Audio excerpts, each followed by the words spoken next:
Good morning, everyone. I'm Acting Deputy Chief Kelly Morgan. My regular role, I'm the Superintendent in charge of West and Northwest branches. Constable Ryan and Constable Jordan, Brett and Travis were members of West Branch. And over the last 2 weeks, I, along with Inspector Mitch Flaman and members of our amazing leadership team at West, have been focused on directly providing relentless supports to the members of our branch, as well as facilitating the vast array of supports offered internally by psychologists, our Employee and Family Assistance Section, EFAS, our Critical Incident Stress Management Team, CISM, and our Chaplain Services. I would like to take a moment to note that several other members of other branches, specifically Northwest Branch and Downtown Branch, have also been directly impacted as a result of their response to this tragic call. It was Northwest and Downtown members who were part of extensive attempts at life-saving measures at the scene and en route to the hospital, transporting to the hospital. All members on duty that night were greatly impacted and were determined to do everything they possibly could to assist. In fact, we had a Southwest Watch commander who was responding to the call. She was rerouted back to Southwest Division to notify Travis's wife, Annie, and take her immediately to the RA hospital. Brett and Travis were outstanding police officers and incredible human beings, both with big hearts and just so genuine in their desire every single day to do their best and be their very best for their colleagues and for the greater community. They exemplified the meaning of commitment and dedication. Both Brett and Travis were highly respected members within West for many reasons by their peers and colleagues.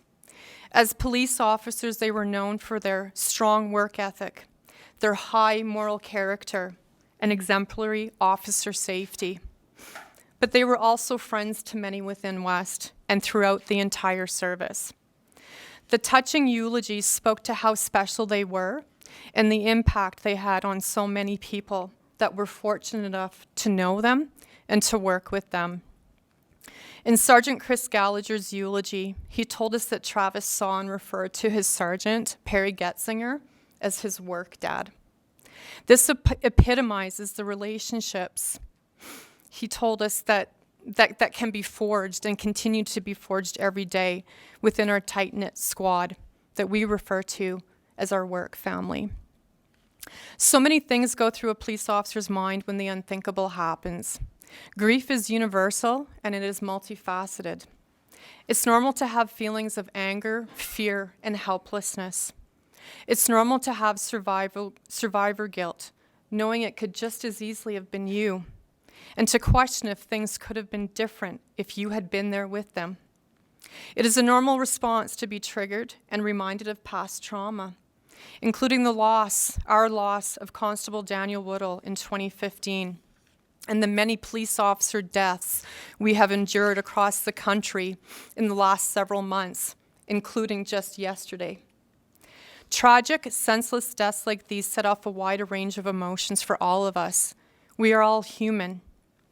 But the impact goes well beyond each police officer.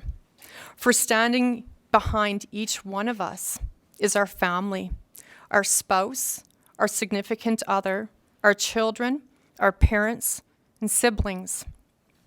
The stress and anxiety this has caused our loved ones is very real. For these crucial reasons, we also offer supports to our direct family members. That's why the EPS has our Employee and Family Assistance Section, which supports members of all ranks within the EPS. All members within this section have received special training in the field of critical incident stress management and many other wellness programs. This amazing team of members facilitates the reintegration process or journey for members most impacted, and they connect members with further psychological and additional supports.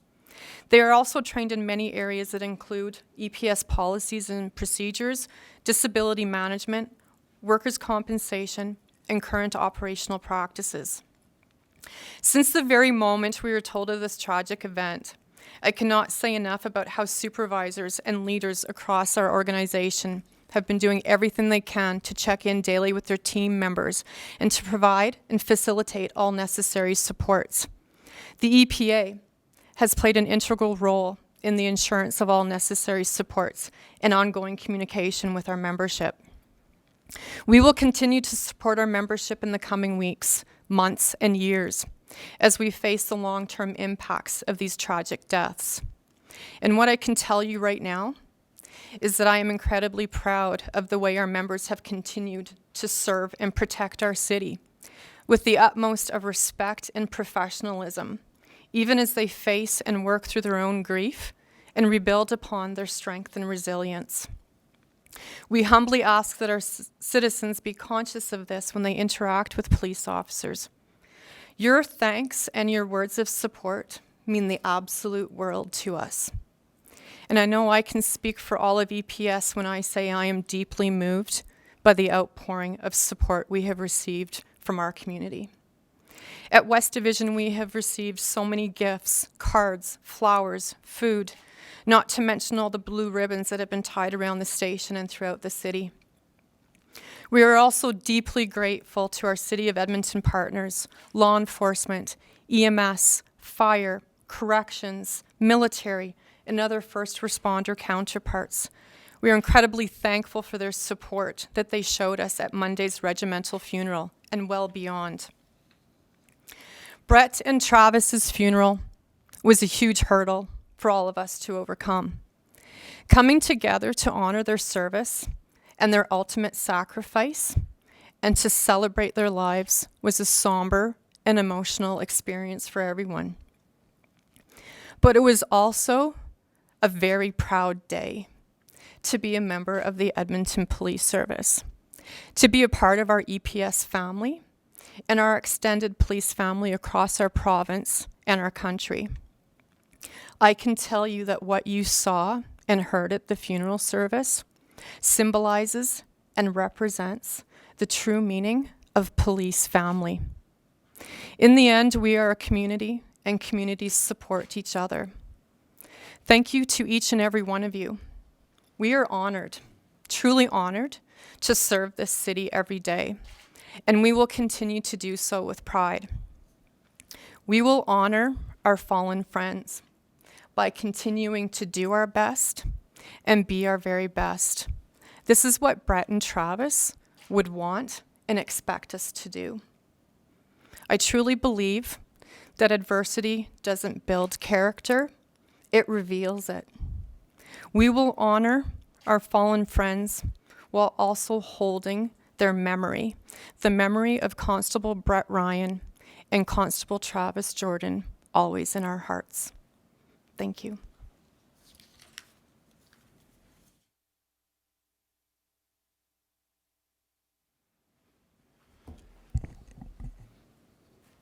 Morning. Thanks for joining us today. My name is Curtis Hoopel. I'm the president of the Edmonton Police Association. I'm here on behalf of the board of directors and the entire membership.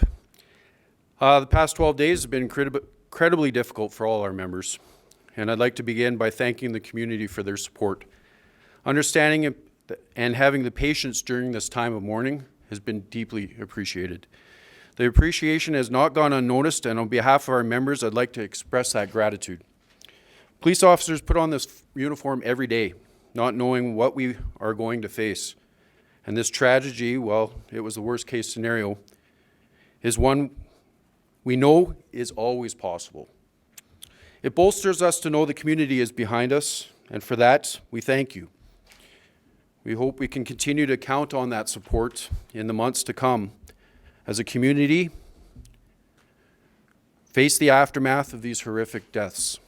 We've got a lot of work to do. We're going to do it together.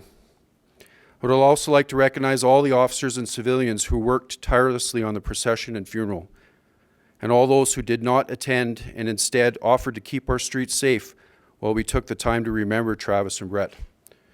Your dedication to your job during this difficult time is admirable, and we appreciate you. Lastly, a huge thanks to our first responder community for attending on Monday. Whether you marched with us or simply attended the funeral to pay your respects and show your support, we thank you. Monday will be a day of remembrance that none of us will soon forget. It was a tough day, I'll be honest. It was a tough day, but we honored him, and it was magic. DC? Ma'am? And just a reminder, everyone, questions come up to the mic, please, just so we can capture it on the audio. So we can go to questions. Hi, Angela Amato with the Canadian Press. Just wondering if you could be a little more specific as to what kind of supports are available to officers in terms of mental health resources. You know, there's, as I had mentioned, there's a vast array of supports that we offer internally. I can tell you that, as we all know, the call, we initially received the call at around 1 a.m. on the Thursday morning. I can tell you that our in-house psychologist was already on site by 6 a.m. at West Division. So throughout that week, our psychologist, who was an incredible support, he was coming on parades. He was just available in the branch as members were coming back from the hospital that morning, before members were going home, and just always available from the Thursday morning right through till the Sunday evening. He was basically living at West Division to support our members, and every other branch also had in-house psychologist services as well. Our chaplain services, we have Roy Langer, and he also has amazing chaplain assistants that were also remaining within the branches over the first, 4 days or so to ensure those supports. I mentioned our critical incident stress management team and our EFAS members, our employee family and support services section. They were attending. We had 2 members of our CISM team on each and every parade throughout our entire service. So we have 6 branches. So every time there was a parade for those first 4 to 5 days, we had 2 CISM members on each parade. And we have 4 different shifts in each branch each day. So extensive supports. As well, within our EFAS section, we also offer the reintegration program.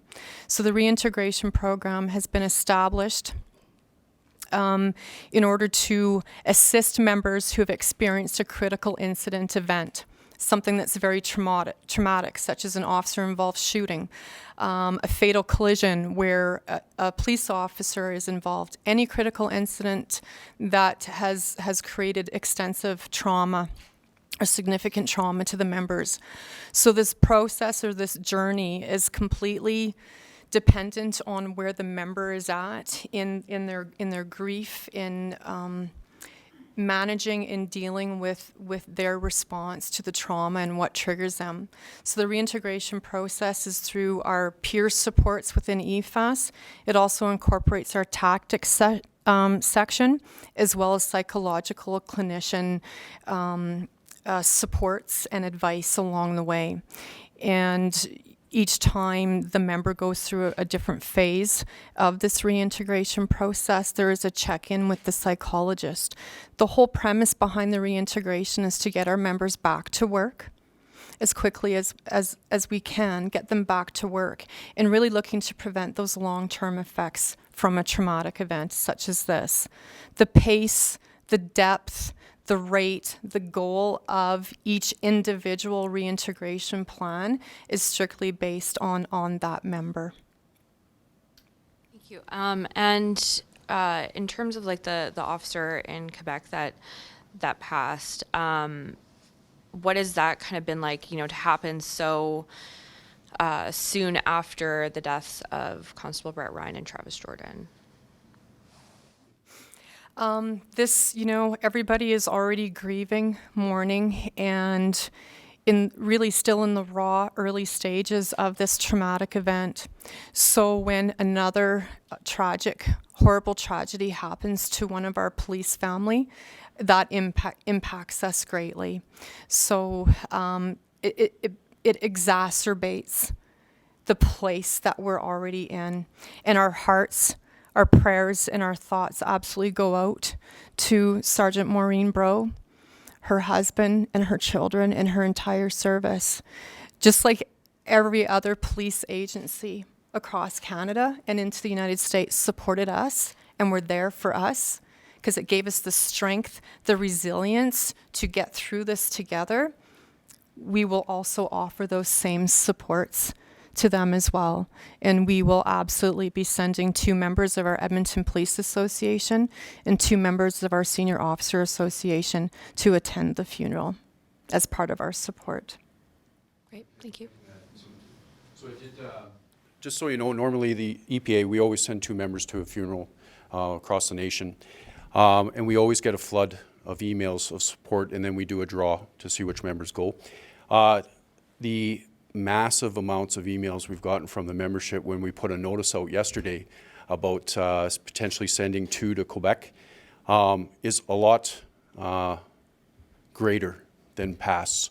And I'm not saying that members don't want to go, but they seem to really want to give back because the recency of this funeral, they actually want to go back and say, okay, we want to be a part of that and make sure that they know that they're supported as well, because that's how we felt supported. Just FYI. Just following up on that, is the 2 officers the extent of the, Edmonton contingent that would support that funeral? Or, because we saw a column of officers from all across the country, and I was wondering if more from Edmonton Police would show up in the same fashion. Yeah, so it's very standard. We just have to send 2. The EPA and the SOA, the Senior Officers Association, sends 2. Members are free to go on their own to show support as well. But obviously the distances and stuff like that and travel costs usually make an impact on that. But that's why we ensure that we pay all the expenses for 2 members to attend. So we do have a contingency of members there to show support for the EPS and the EPA and the SOA. And then this next one applies to either or. I was just wondering if you could speak a little bit to the challenges around recruitment before this and how it might affect morale or the ability to recruit officers after.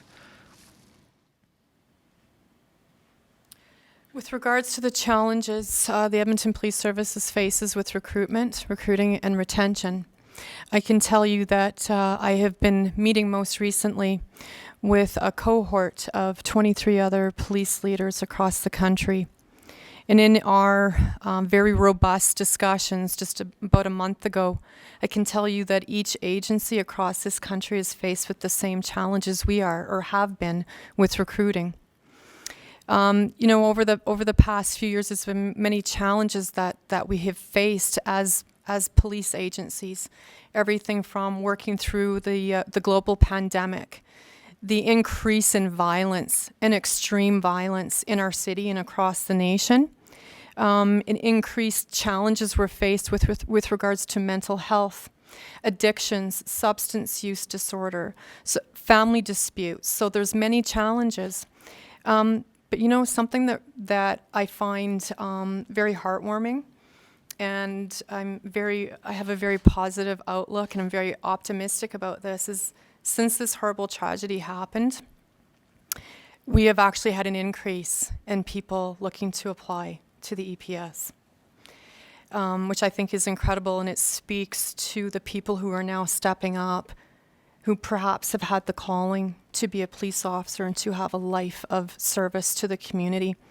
On a personal note, I can tell you that my 21-year-old daughter had a similar calling to me 30 years ago.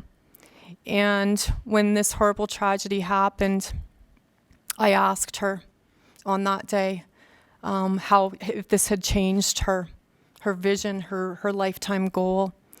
And her response to me again was that she had a calling. And she said, "This has not changed me one little bit. In fact, this makes me even more driven. This makes me want to do this even more so I can support the community and I can protect the community." And that is the consensus I'm receiving from actually the staff sergeant in charge of our recruiting selection unit, which I think is remarkable. Any chance you can quantify that increase in applications since the tragedy? I don't have a number. I know that it's been quite substantial. We can absolutely get those numbers for you. Thanks. But I think a lot of us were maybe thinking this is going to negatively impact our recruiting numbers, or maybe even have people maybe turn away or, cancel their application, but it actually has done the opposite, so.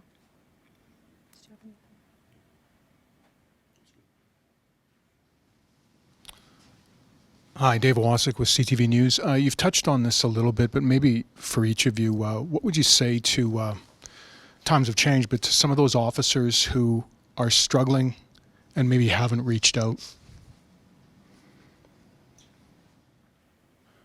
Yeah, it's a good question.